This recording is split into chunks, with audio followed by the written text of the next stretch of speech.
Well, hello there. How are you? You look marvellous. Have you done something with your tits? Glad to see that you have.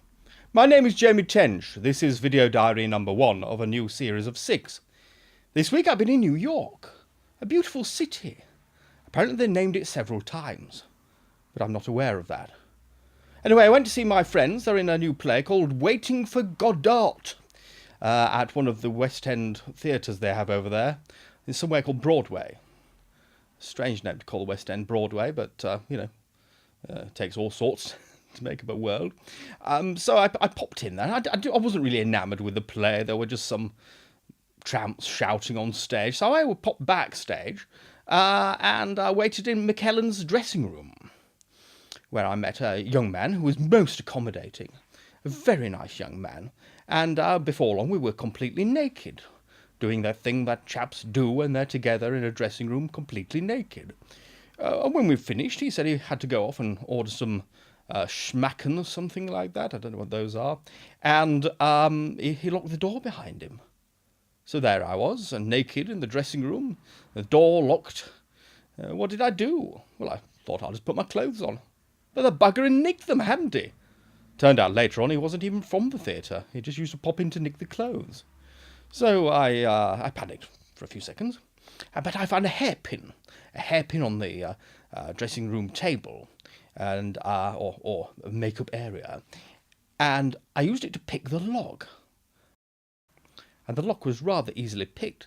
They should really sort their security out over there. Anyway, I was out in one bound, but of course completely nude.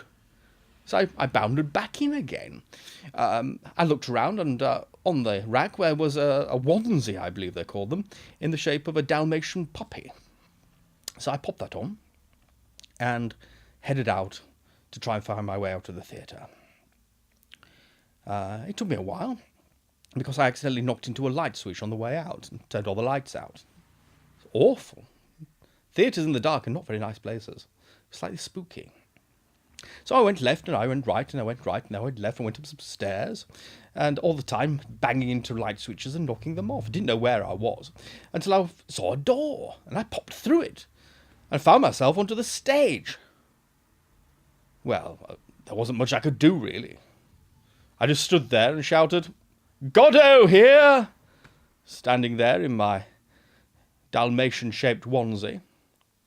And the last hour of the play went rather well. We just improvised the rest of it, and as the curtain came down, McKellen turned round to me and slapped me across the face. You see the mark still. It was a bit of a downer, really. But we went out to dinner afterwards, and he was absolutely fine, you know. Apparently it was to do with something that had happened several years ago, and I'll tell you about that now. Might as well bulk this thing out as far as we can, get our money's worth, eh? £1 a minute, that's what Dab says it cost. Anyway, a few years ago, McKellen stayed at my house. We'd had a few wines at a local pub, and he didn't want to get a cab home. So I directed him towards the spare room, and he slipped naked between the sheets, only to emerge 10 minutes later from the room screaming that he'd been violated. It was then I remembered that Dab was staying over with me. Though Dab is a consummate heterosexual, he lives his life by the motto, any port in a storm. So a naked buttock pushed up against him was just too much to resist. In he went, out he went, in he went, out he went, and McKellen was out of my house before you could say, "Cock's a good 'un." I had to explain to him later on that it was a ghost in the room, and he sort of accepted that as being real, until a week before he went to New York, when Dab had actually sent him a copy of his new autobiography called Me, Me, Me, in which he spelt out the entire incident.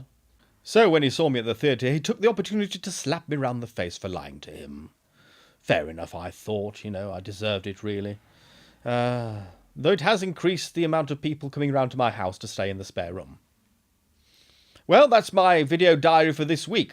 I hope you enjoyed it, and we'll come back next week, when I'll tell you about my new film, and all the filming of it and that. Thank you for watching.